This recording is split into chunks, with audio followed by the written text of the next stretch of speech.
அவர் அறியாத கோரேசுக்கு அவர் சொல்றார். அவன் பிறக்கல, அவன் பிறக்கிறதுக்கு முன்னால ப்ராஃபஸியை தேவன் சொல்ல வைக்கிறார் தீர்க்கதரிசியை கொண்டு. எப்படி சொல்றாரு அப்படின்னா, உன்னை நான் தான் அபிஷேகம் பண்ணேன், ராஜாக்களுக்கு மேல உன்னை நான் தான் கொண்டு போக போறேன், தேசங்களுக்கு மேல உன்னை நான் தான் உயர்த்த போறேன், உனக்கு முன்பாக வாசல் பூட்டப்படாது இருக்க நான் தான் கிரியை செய்ய போறேன், வாசலை திறந்து வைக்க போறேன் அப்படின்னு எங்கேயோ ஒரு இடத்துல சொல்லல. கர்த்தர் நான் தான்றதை அறியும்படிக்கு உன்னை ஸ்ட்ரைட்டா ஃபேஸ் டு ஃபேஸ் நான் உன்னை பார்த்து உன் வலது கையை பிடித்து நான் அவனுக்கு சொல்லுகிறதாவது, நான் உனக்கு முன்னே போய் கோணலானவைகளை செவ்வையாக்குவேன். அன்றைக்கு கோரேசுக்கு வாக்கு பண்ணின அந்த தேவனாகிய கர்த்தர் இன்றைக்கு உங்களுக்கு ஒரு வாக்கை கொடுக்கும்படி விரும்புகிறார்.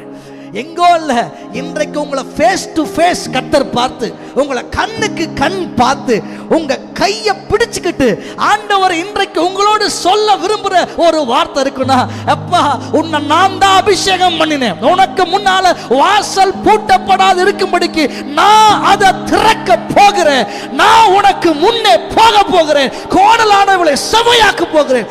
எவ்வளோ பெரிய வெண்கல கதவு இருந்தாலும், இருப்பு தாழ்பாடு இருந்தாலும், நான் அதை உடைச்சு உன்னை கொண்டு போவேன். உன் கையை பிடிச்சுக்கிட்டு உன்னை கண்ணுக்கு கண் பார்த்து உன் முகத்தை பார்த்து நான் உனக்கு வாக்கு கொடுக்கிறேன். ஏன்னா நானே உன் தேவனாகிய கர்த்தர். ஒரு ஸ்டேஜில் யாரும் நிற்க முடியாத மாதிரி வரும், நம்ம தனியாக ஃபேஸ் பண்ணுற மாதிரி உணர்வு வரும். அது நம்மளை கொஞ்சம் ஒரு மாதிரி போராட்டத்துக்குள்ளே போகும்பொழுது, ஐயோ அவ்வளோதான் முடிஞ்சதோ, எதாவது பண்ணுயாகணும், யாரையா பிடிச்சிக்கலாம் அப்படி இப்படின்னு தோணும்.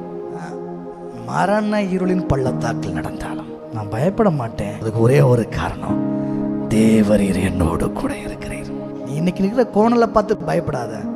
நான் உன் கை பிடிச்சி உனக்கு வாக்கு கொடுக்குறேன், கை பிடிச்சி உனக்கு வாக்கு கொடுக்குறேன், உன் முகத்தை பார்த்து வாக்கு கொடுக்குறேன். என்ன தெரியுமா, நான் உனக்கு முன்னால போய் அந்த கோணலை செவ்வையாக்கி உனக்காக வழி ஆயத்தம் பண்ணி கதவை திறந்து, திறக்க முடியாத கதவை உடைச்சி நான் உனக்கு சொன்ன பொக்கிஷத்தை கொடுப்பேன் என்று வாக்கு பண்ணுகிற நம்முடைய கர்த்தராக அவர் இருக்கிறார். ஹல்லேலூயா.